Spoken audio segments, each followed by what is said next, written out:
स्वागत है आपका। शुरुआत करते हैं बड़ी खबर के साथ। लोकसभा में जवाब देंगे प्रधानमंत्री मोदी। अविश्वास प्रस्ताव पर जवाब देंगे पीएम मोदी। थोड़ी देर में पीएम मोदी जवाब देने वाले हैं। पीएम मोदी के जवाब के बाद वोटिंग भी होगी। सदन में पीएम मोदी मौजूद हैं। फिलहाल अविश्वास प्रस्ताव पर चर्चा चल रही है और इन सब के बीच अब वो समय आ गया है जब प्रधानमंत्री मोदी जवाब देंगे सदन के भीतर। इससे पहले अधीर रंजन चौधरी को आपने सुना, साथ ही साथ सत्ता पक्ष और विपक्ष के तमाम नेताओं ने अपनी बात रखी और अब वो समय जब प्रधानमंत्री मोदी सदन में बोलते हुए नजर आएंगे। तकरीबन 1 घंटे से प्रधानमंत्री मोदी लोकसभा के भीतर मौजूद हैं। अब से थोड़ी देर बाद वो जवाब देते हुए नजर आएंगे। मणिपुर हिंसा को लेकर विपक्ष द्वारा यह विश्वास प्रस्ताव लाया गया है और उसी पर बारी बारी से सभी नेता जवाब दे रहे हैं। अब बारी प्रधानमंत्री नरेंद्र मोदी।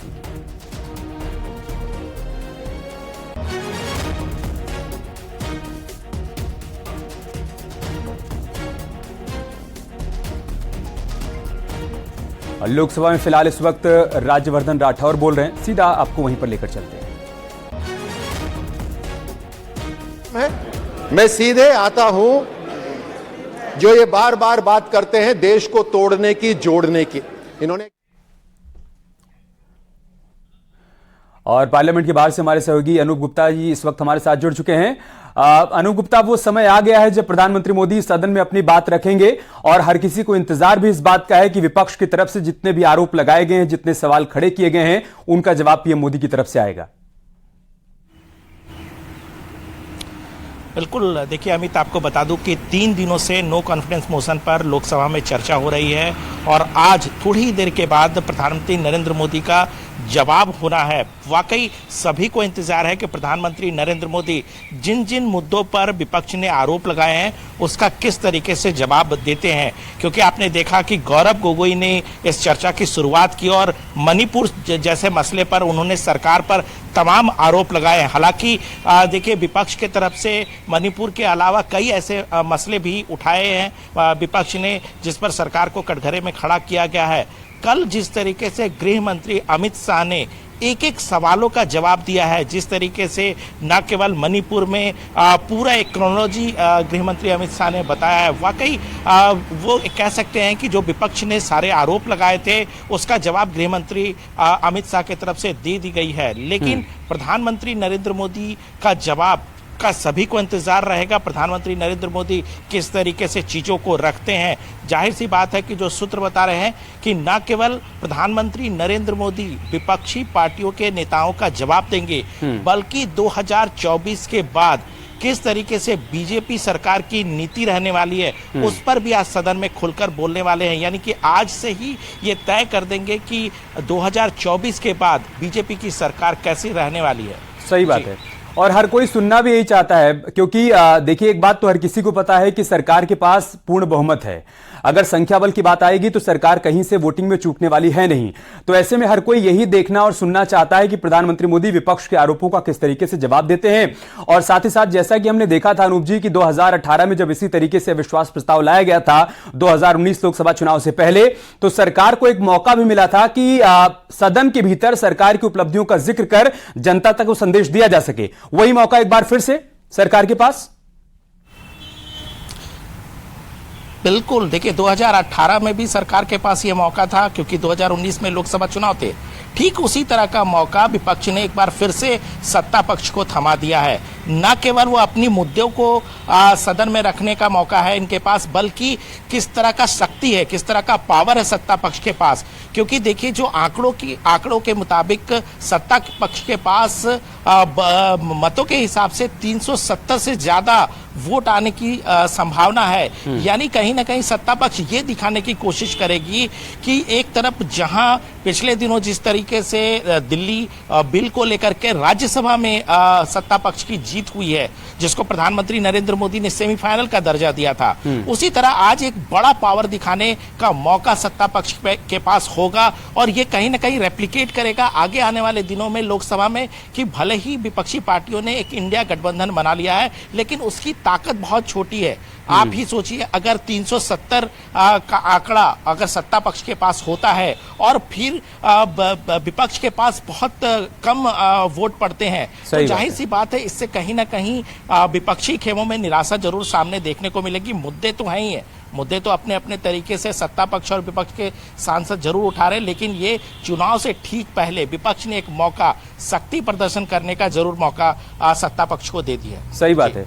और रही बात मणिपुर हिंसा की, तो कल जिस तरीके से गृह मंत्री अमित शाह ने बारी बारी से सभी बातों को रखा, बिंदुवार उन्होंने सब कुछ रखा, उन्होंने बताया कि मणिपुर का इतिहास क्या रहा है, वहां पर जिस तरीके से असंतुलन पहले भी देखने को मिले हैं, तत्कालीन सरकारों का क्या रवैया रहा था उसका भी जिक्र किया, मौजूदा सरकार ने वहां पर अभी तक जो एक्शन लिया है और हिंसा को रोकने के लिए जो प्लान सरकार की तरफ से बनाया गया उसको धरातल पर कैसे उतारा है उसका भी जिक्र उन्होंने पूरी तरीके से कर दिया है। तो कुल मिलाकर आज प्रधानमंत्री मोदी पूरी तरीके से विपक्ष पर हमलावर नजर आएंगे, क्योंकि मणिपुर हिंसा को लेकर सरकार की तरफ से अभी तक जो भी कदम उठाए गए हैं उसके बारे में कल गृह मंत्री बिंदुवार सारी बातों को रख चुके हैं।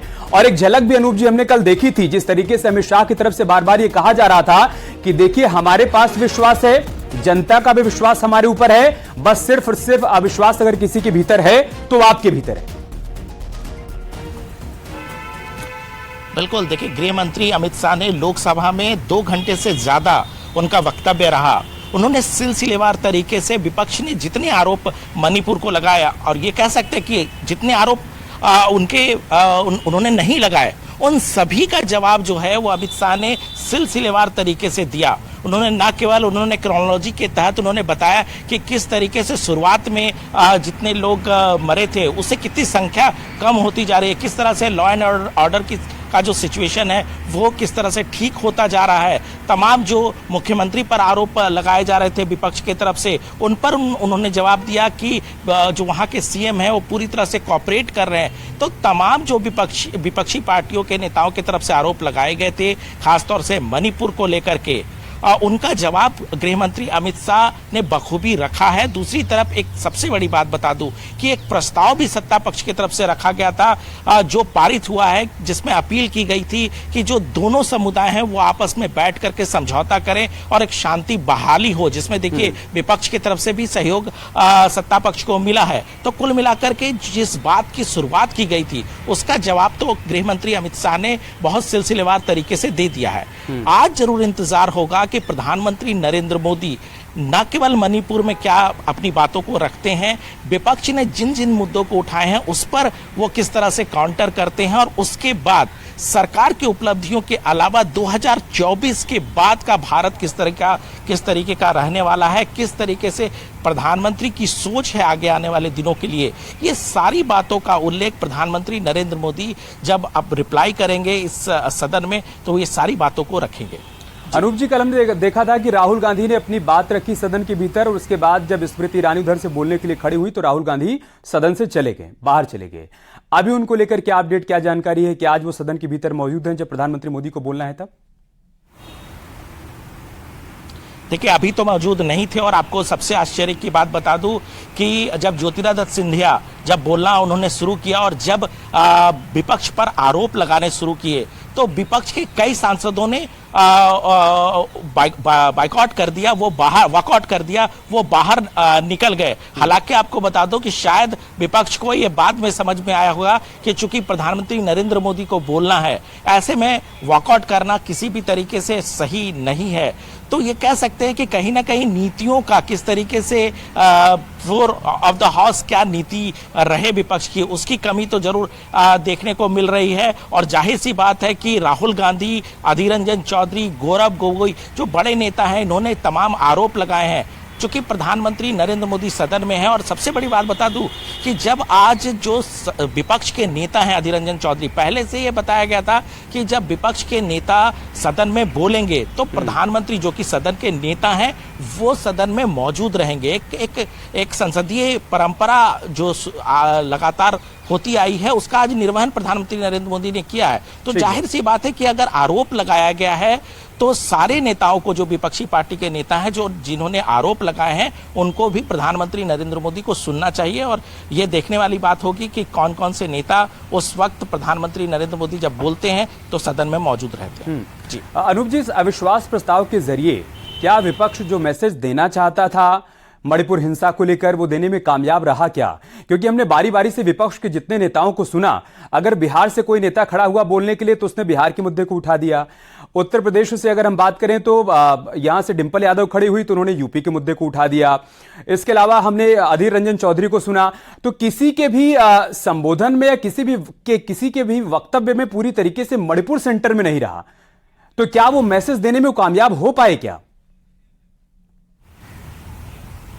बिल्कुल आपने सही सवाल किया है। इस बात की चर्चा शुरुआत के दिनों से ही हो रही है, जब से चर्चा की शुरुआत हुई है। एकमात्र अगर आप देखें तो विपक्ष की तरफ से गौरव गोगोई ने, जिनके तरफ से मोशन लाया गया था, उन्होंने ही मणिपुर हिंसा को लेकर के बयान दिया। उसके बाद तमाम जो बड़े नेता हैं, आज भी अगर अधीर रंजन चौधरी को आप देखें तो लगता था कि वो सिर्फ राजनीतिक आरोप प्रत्यारोप के लिए ही आए हैं। हालांकि आपको बता दूं कि कल खुद गृह मंत्री अमित शाह ने उन्हें अपने तरफ से टाइम सदन में दिलवाया था, क्योंकि कांग्रेस की तरफ से लिस्ट नहीं किया गया था उनके नाम को चर्चा में भाग लेने के लिए।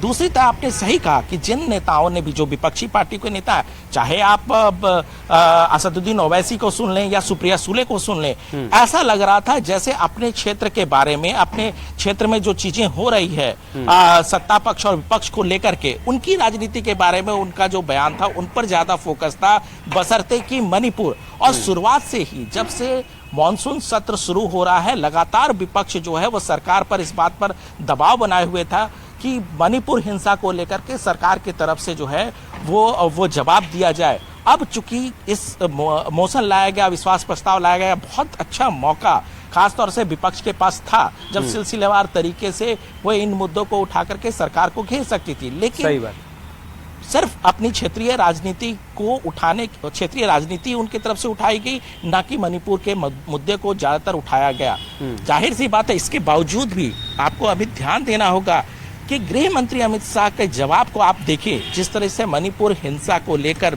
मणिपुर मामले को लेकर जिस तरीके से गृह मंत्री अमित शाह ने न केवल उनके इतिहास को उन्होंने बताया, बल्कि किस तरीके से, किस वजह से तत्कालिक रूप से वहां पर हिंसा हुई है उसका जिक्र किया, किस तरीके से प्रशासन ने उसको रोकने में काम कर रही है उसका जिक्र किया। इसके अलावा अपील भी की गई कि हिंसा आगे ना बढ़ाई जाए। तो ये तमाम चीजें देखने वाली बात है। कहीं भी विपक्ष पर ये नजर नहीं आया कि वह मणिपुर हिंसा को लेकर फोकस नजर आ रही है। जी। और इसके अलावा पूरे विपक्ष की तरफ से जो एक नैरेटिव सेट करने की कोशिश की जा रही थी कि मणिपुर में इतनी हिंसा हो गई, इतने दिनों से हिंसा हो रही है, प्रधानमंत्री मोदी वहां पर नहीं गए, या फिर प्रधानमंत्री मोदी ने अभी तक मणिपुर हिंसा पर कुछ भी क्यों नहीं कहा, उसका भी उन्होंने कल जवाब दिया। उन्होंने बताया कि अतीत में क्या कभी कोई प्रधानमंत्री गया था क्या मणिपुर, या कभी कोई गृहमंत्री गया था क्या मणिपुर, जबकि उन्होंने बताया कि मैंने 3 दिन और 3 रातें मणिपुर में बिताई हैं। इसके अलावा गृह राज्य मंत्री ने वहां पर 23 दिन बिताए हैं, जो कि अतीत में पहले कभी नहीं हुआ था। तो विपक्ष की तरफ से यह जो नैरेटिव सेट किया गया था, इसको भी कल उन्होंने ब्रेक कर दिया। बिल्कुल, देखिए जिस तरीके से गृह मंत्री ने चीज़ों को बताई है, जिस तरीके से बताया कि राहुल गांधी वहां गए थे मणिपुर में, और मणिपुर जाने का उद्देश्य जो था वो सिर्फ राजनीति करना था। उन्होंने तमाम चीज़ें बताई कि वो वहां पहुंचे, उसके बाद उन्हें जिस जगह जाना था वहां से हेलीकॉप्टर प्रोवाइड किया जा रहा था, लेकिन उन्होंने हेलीकॉप्टर नहीं लिया। तो कहीं ना कहीं गृह मंत्री ने ये। ठीक है अनूप, आप इस बड़ी खबर पर नजर बनाए रखिएगा। हम फिर से आएंगे आपके पास अपडेट के लिए। बहुत छोटा सा ब्रेक लेंगे, जल्द होगी वापसी।